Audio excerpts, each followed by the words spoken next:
দাঁড়া চালালাম। তো আপনারা দেখতে পাচ্ছেন এখানে ডাব্লিউপি সেন্টার পড়েছে। তো এদিকে অনেকগুলো গ্রাম আছে, সেই কারণে আগামীকাল 500 কোটি টাকা খরচ করে এই ব্রিজটা বানানো হয়েছে। দেখতে পাচ্ছেন আমরা হেঁটে যাচ্ছি, চলেন। 500 কোটি টাকা খরচ করে এই ব্রিজটা বানানো হয়েছে। এটা কি 24-এর রড দিয়ে বানানো? না, এগুলো সব রড নয়, এগুলো হচ্ছে সব সোনা। আচ্ছা, গোল্ড।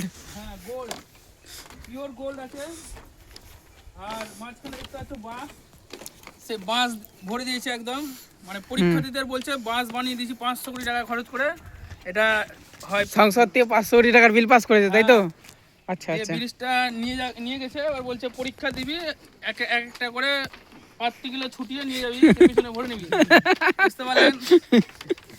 তো দেখুন, আপনারা দেখতে পাচ্ছেন একদম পুরোটাই একদম দারুণ ব্রিজ। প্রায় এটা ব্রিজটা হচ্ছে 4 কিলোমিটার, 4 কিলোমিটারের ব্রিজ। ঠিক আছে, তো ভালো, অবশ্যই ফলোটা করুন। হ্যাঁ, একটু সেন্টারটা দেখিয়ে দিই। সেন্টার ওটা হচ্ছে ওখানে সেন্টার পড়েছে। ওই যে সবাই দাঁড়িয়ে আছে দেখতে পাচ্ছেন। হ্যাঁ, ঠিক আছে, ধন্যবাদ।